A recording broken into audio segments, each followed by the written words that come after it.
Imagine ça, tu rentres d'une longue journée de travail, tu ouvres la porte et ton chien, au lieu de remuer la queue, se met à grogner. Tu es fatigué, stressé et tu te demandes ce que tu as bien pu faire de travers. Ce grognement pourtant n'est pas un signe de méchanceté.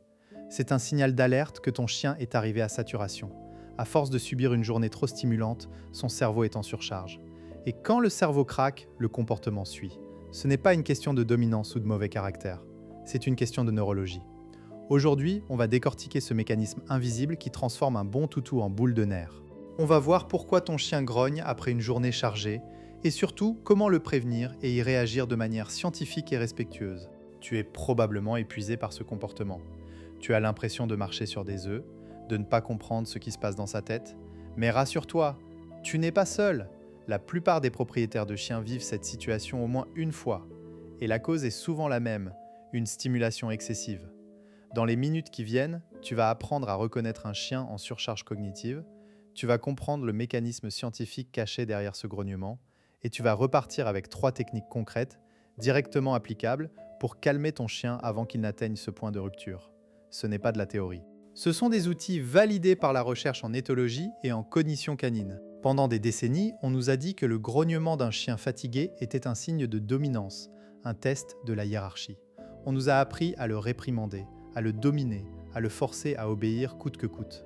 Or, les études les plus récentes en cognition animale, comme celle de Bradshaw sur l'épuisement cognitif, montrent que ce grognement n'a rien à voir avec le rang social. Il est le symptôme d'un système nerveux qui a encaissé trop d'informations et qui ne peut plus les traiter. Le chien n'essaye pas de te défier. Il essaye de dire stop, trop d'informations, je n'en peux plus. Si tu réponds par la force, tu aggraves la surcharge. Tu confirmes à son cerveau que le monde est dangereux. Et le grognement devient chronique. Cette idée fausse persiste parce qu'elle colle à une vision hiérarchique de la relation homme-chien. Mais la réalité est plus complexe. Un chien n'a pas un cerveau conçu pour traiter un flux continu de stimulation. Quand tu l'emmènes au parc, qu'il croise des congénères, qu'il voit des vélos, qu'il entend des klaxons, son cerveau doit constamment analyser, trier, réagir. C'est un travail cognitif intense. Au bout d'un certain temps, ses capacités d'attention et d'inhibition s'épuisent. C'est ce qu'on appelle la fatigue cognitive. Et le grognement en est un des signes les plus visibles. Les études de Bradshaw montrent que les chiens exposés à des environnements complexes et imprévisibles pendant plusieurs heures présentent des taux de cortisol élevés et une diminution des comportements exploratoires. En clair, ils sont lessivés mentalement. Le cœur du problème, c'est que le grognement est un comportement de dernier recours. Avant d'en arriver là, le chien a envoyé une multitude de signaux bien plus subtils. Bâillement, léchage de babine, détournement du regard, oreille en arrière, queue basse. Mais nous, humains, trop pris par notre propre stress, on ne les voit pas. On ne capte que le grognement quand il est trop tard. C'est comme un voyant d'huile qui s'allume sur le tableau de bord. Le voyant n'est pas le problème. Le niveau d'huile bas est le problème. Si tu ignores le voyant et que tu continues à rouler, le moteur casse. Ici, le moteur, c'est le cerveau de ton chien. Et le grognement, c'est le signal d'alarme.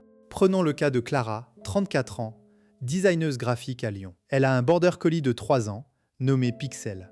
Un jour, elle décide de l'emmener à une fête de quartier. Il y a du monde, des enfants qui crient, des ballons qui éclatent, un groupe de musique. Pixel est d'abord excitée, puis devient de plus en plus agitée. Clara pense que c'est l'occasion parfaite pour le socialiser. Elle le tient en laisse courte, le caresse, lui parle d'une voix aiguë. Au bout de 2 heures, Pixel commence à bâiller, à se lécher les babines. Clara ne voit rien. Puis, un enfant s'approche pour le caresser.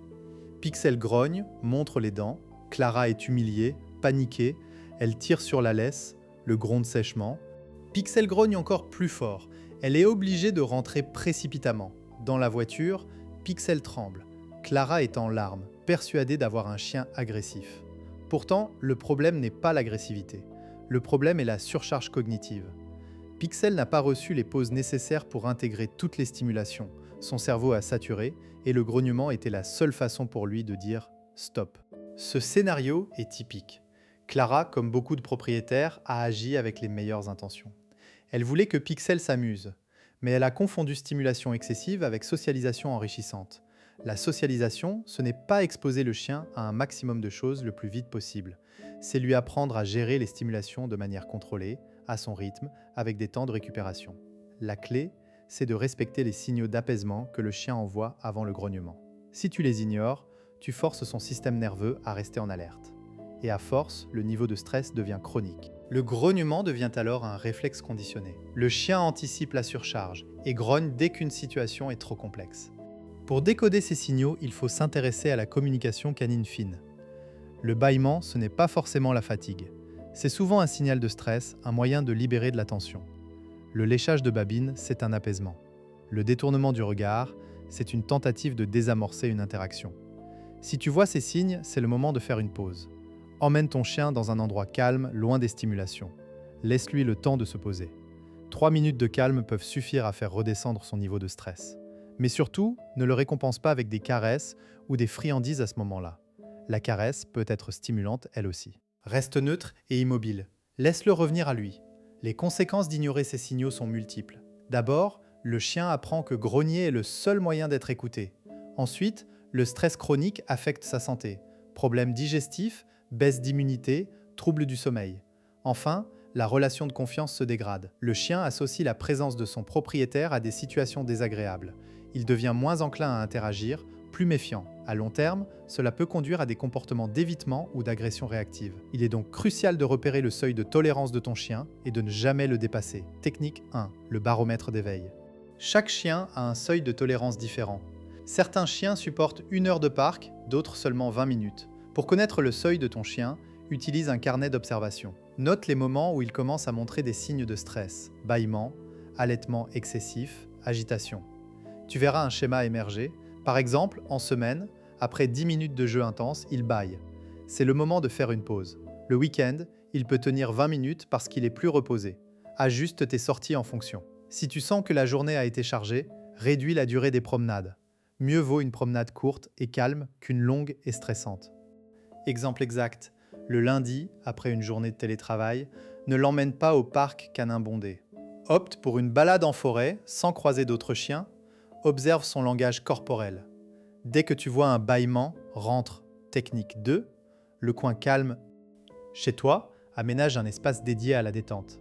Un tapis, un panier, dans un endroit peu passant. Pas de passage, pas de courant d'air, loin des fenêtres sur rue. Quand tu sens que ton chien est fatigué, emmène-le vers cet espace sans dire un mot. Assieds-toi à côté de lui, mais ne le regarde pas, ne le touche pas. Reste là, immobile, pendant 5 minutes. Ce temps de présence silencieuse permet à son cerveau de se réguler. Tu peux utiliser une diffusion de phéromones apaisantes, type adaptyle, dans cette zone pour renforcer l'effet. Attention, cet espace doit être un sanctuaire. Jamais de punition, jamais de jeu, juste le calme. Après quelques jours, ton chien s'y rendra de lui-même quand il se sentira surchargé. Technique 3, le rituel de décompression. Après chaque stimulation intense, visite chez le vétérinaire, séance de dressage, promenade en ville, instaure un rituel de 10 minutes. Pas de contact visuel, pas de parole. Assieds-toi par terre, dos au mur et laisse ton chien venir à toi s'il le souhaite. Tu peux mâchouiller un chewing-gum ou boire de l'eau, des gestes neutres. Ce rituel signale à son cerveau que l'épisode stressant est terminé. Au bout de quelques jours, il associera ce temps à une baisse du niveau d'alerte. Il se couchera, bâillera, s'endormira peut-être. C'est le but. Ne le réveille pas. Laisse-le récupérer. Exemple. Après une visite chez le vétérinaire, rentre chez toi, pose-le par terre, va t'asseoir dans le salon avec un livre. Ne t'occupe pas de lui. Au bout de 10 minutes, il sera probablement endormi.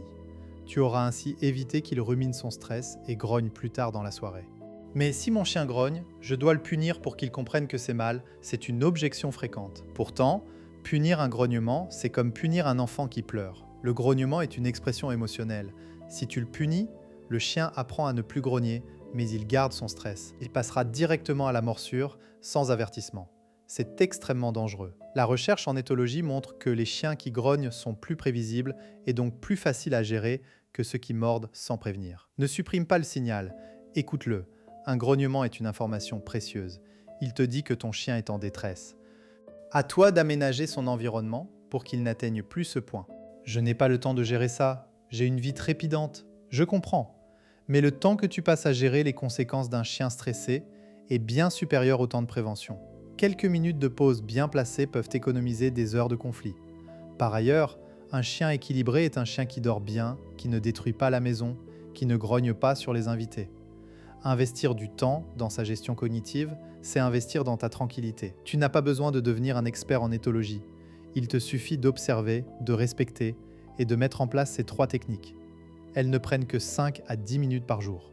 Pour conclure, souviens-toi de Clara et Pixel. Après avoir compris le mécanisme, Clara a changé sa routine. Elle a réduit les sorties en ville, a créé un coin calme et a instauré un rituel de décompression après chaque événement stressant. Au bout de 3 semaines, Pixel n'a plus grogné une seule fois. Il est devenu plus détendu, plus joueur et leur relation s'est renforcée. Ton chien aussi peut retrouver son équilibre. La clé, c'est de ne pas voir le grognement comme un ennemi, mais comme un message. À toi de l'entendre. Si cet épisode t'a parlé, abonne-toi à la chaîne pour ne pas manquer les prochaines vidéos. Active la cloche pour être prévenu des publications.